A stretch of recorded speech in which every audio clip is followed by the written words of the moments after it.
വീട്ടുകളിൽ മാവാട്ടി സെയിൽസ് ചെയ്യുന്നവർക്കാണെങ്കിൽ ശരി, ഹോട്ടലാണെങ്കിൽ ശരി, ക്യാൻറ്റീനിലാണെങ്കിൽ ശരി, അവർക്കായിട്ടുള്ളതാണ് ഈ മെഷീൻ. ഞാൻ ഗീത വീട്ടേക്കുന്ന് വരും. നമ്മൾ വീഡിയോന്റെ ഉള്ളിൽ പോകാം. ഇപ്പൊ നമ്മൾ നോക്കാൻ പോണത് 5 ലിറ്ററിന്റെ ഗ്രൈൻഡർ. ഈ 5 ലിറ്റർ ഗ്രൈൻഡറിൽ വന്നിട്ട് 1.5 കിലോ ഉഴുന്ന് വെച്ച് ഇടാം. ഇപ്പൊ ഞാൻ വീഡിയോയ്ക്ക് വേണ്ടി കുറച്ച് ഉഴുന്നിട്ട് നിങ്ങൾക്ക് ആട്ടിക്കാട്ടാം. ഇത് മെയിൻ ആയിട്ട് മാവ് ബിസിനസ് ചെയ്യുന്നവർക്കായിട്ടും ഹോട്ടലിലേക്കുള്ളവർക്കായിട്ടും. എന്താന്ന് ചോദിച്ചാൽ ഇത് വീട്ടിൽ വന്നിട്ട് ഇപ്പൊ നിറയെ പേര് തുടങ്ങിയിട്ടുണ്ട്. മാവാട്ടിയിട്ട് പാക്ക് ചെയ്ത് കടകളിലേക്ക് സെയിൽസ് ചെയ്യുന്നവര്. ഹോട്ടൽ അങ്ങനെ നോക്കിയിട്ടുണ്ട് പറഞ്ഞാൽ ഹോട്ടലിൽ നിറയെ ഉഴുന്ന് നിറയെ അരിയൊക്കെ ഇട്ട് ആട്ടാനുള്ള ബിസിനസ്സിനായിട്ടുള്ളതാണ് ഇത്ര വലിയ ഗ്രൈൻഡർ ഞങ്ങൾ കൊണ്ടുവന്നിരിക്കുന്നത്. ഇപ്പൊ നമ്മൾ വീട്ടുകളിൽ വെച്ചിട്ട് മാവാട്ടി സെയിൽസ് ചെയ്യുന്ന സമയത്ത് നമ്മുടെ അടുത്തൊരു കുഞ്ഞു ഗ്രൈൻഡർ ആയിരിക്കും. ആ കുഞ്ഞു ഗ്രൈൻഡറിൽ ഇപ്പോൾ ഈ 5 ലിറ്ററിൽ വന്നിട്ട് നമ്മൾ 1.5 കിലോ ഉഴുന്ന് വെച്ച് ഇടാം. പക്ഷെ ഈ 1.5 കിലോ ഉഴുന്ന് വന്നിട്ട് നമ്മൾ കുഞ്ഞു ഗ്രൈൻഡറാണ് പറഞ്ഞാൽ ഈ 1.5 കിലോ ഇടാൻ പറ്റില്ല. 1/4 കിലോ അന്ന് വെച്ച പോലെ ഇടുമ്പോൾ 2 പ്രാവശ്യം അരച്ചെടുക്കേണ്ടതായിട്ട് വരും. അത് കാരണം ഈ വലുത് എടുത്തിട്ട് പറഞ്ഞാൽ ഭയങ്കര യൂസ്ഫുൾ ആയിരിക്കും. നമ്മൾ ഒരു ട്രിപ്പിലെ അരച്ചെടുക്കണ പോലെ ഉണ്ടാവും. ഇപ്പൊ ഹോട്ടലിലേക്ക് പറഞ്ഞാൽ ഇതിനേക്കാളും വലിപ്പമായിട്ടുള്ളത് വേണം പറഞ്ഞാലും നമ്മുടെ അടുത്ത് ഉണ്ട്. ഇതിപ്പോ ഞാൻ കാട്ടിക്കൊണ്ടിരിക്കുന്ന വന്ന 5 ലിറ്ററിന്റെ. 5 അല്ലാതെ നമ്മുടെ അടുത്ത് 10 ഉണ്ട്, 15 ഉണ്ട്,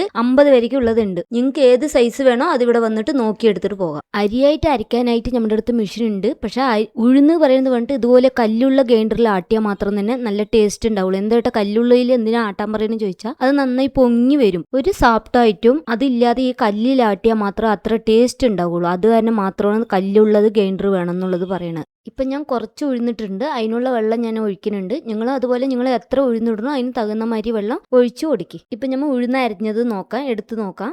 ഇത് നോക്കി എത്ര ഭംഗിയായിട്ടുണ്ട് കാണാൻ. അതേപോലെ ഭയങ്കര നൈസായിട്ടും ഉണ്ട്, നന്നായി പൊങ്ങി വന്നിട്ടുണ്ട്. ഈ പൊങ്ങി വരുന്നത് ഉണ്ടെങ്കിൽ മാത്രം തന്നെ ഇഡ്ഡലിയും ദോശയും ഭയങ്കര ടേസ്റ്റ് ഉണ്ടാവും.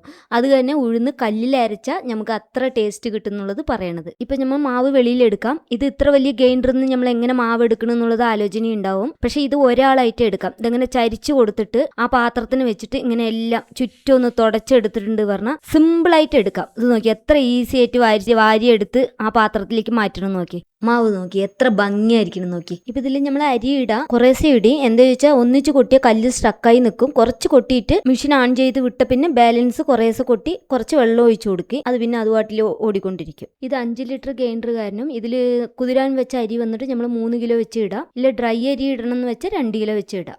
ഇപ്പൊ നമ്മൾ അരിക്ക് കൊടുക്കുന്ന സമയമല്ല ഉഴുന്നിന് നമ്മൾ കുറച്ച് അധികമായിട്ട് കൊടുക്കും. എന്തായിട്ട് അത് നല്ല പൊങ്ങി വരണം പറഞ്ഞിട്ട്. പക്ഷെ അരിക്ക് അങ്ങനെയല്ല. നമുക്ക് ഇഡ്ഡലിക്ക് കുറച്ച് തരി പോലെ വേണം പറഞ്ഞാൽ ഇഡ്ഡലിക്ക് എടുക്കും. നമുക്കതെങ്ങനെ ഇത്തിരി നൈസായിട്ട് വേണം എന്നുള്ളത് ഇതങ്ങനെ ചെക്ക് ചെയ്ത് നോക്കിയിട്ട് നമ്മൾ എടുക്കാം. ഞങ്ങൾ മാവ് ചെക്ക് ചെയ്ത് നോക്കണു. ഇത് ഞങ്ങൾക്ക് ഇഡ്ഡലിക്ക് ഓക്കെ പറയുന്ന കാരണം ഞങ്ങൾ മാവ് പുറമെ എടുക്കാൻ പോകണം. ഇപ്പം ഇത്ര വലിയ ഗ്രൈൻഡറിൽ എങ്ങനെയാണ് മാവ് എടുക്കണം എന്നുള്ളത് ആലോചന ഉണ്ടാവും നമുക്ക് എങ്ങനെ ഒറ്റയ്ക്ക് എടുക്കണമെന്ന്. ഇത് ഒരാളായിട്ട് പണിയെടുക്കുക. എന്താ ചോദിച്ചാൽ അതങ്ങനെ ഗ്രൈൻഡറിനെ ചരിച്ചിട്ട് നമ്മൾ മാവ് എടുക്കുന്ന പാത്രം കൂടി തൂക്കി കയ്യിൽ പിടിക്കേണ്ട ആവശ്യമില്ല. അതിൻ്റെ നേരൊന്ന് വെച്ച് കൊടുത്തിട്ട് ഗ്രൈൻഡറിനെ ചരിച്ചു കൊടുത്താൽ ഫുൾ മാവ് അതിൽ ഒഴുകി വരുന്നുണ്ട്. നോക്കി എത്ര ഭംഗിയായിട്ട് ഒഴുകി വരുന്നതെന്ന്. ഫുള്ളായി വന്ന പിന്നെ അതിൽ ബാക്കിയുള്ള കുറേശ്ശെ ലേസായിട്ട് അവിടെയൊക്കെ കുറേശ്ശെ നിൽക്കുന്നത് മാത്രം നമ്മൾ കൈ വെച്ച് തുടച്ചെടുത്തിട്ട് വരാം. ഇവിടെ നോക്കി ഞങ്ങൾ ഇഡ്ഡലിയും ദോശയ്ക്കും ആയിട്ട് പദമായിട്ട് എടുത്തിരിക്കുന്നത്. ആഴ്ചയിൽ 2 ദിവസം ഞങ്ങളുടെ വീഡിയോ വരും, പുതിയ വീഡിയോ ആയിട്ട് വരും. നിങ്ങൾ കണ്ടിട്ട് നിങ്ങളുടെ ഫ്രണ്ട്സിനും ഫാമിലിക്കും ഹോട്ടലിൽ വെച്ചവരെ എല്ലാവർക്കും ഷെയർ ചെയ്യുക. ഈ മെഷീന്റെ ഡീറ്റെയിൽ വേണമെങ്കിൽ ഈ ചോട്ടി കാണുന്ന നമ്പറിലേക്ക് വിളിക്കുക. എല്ലാവർക്കും നന്ദി.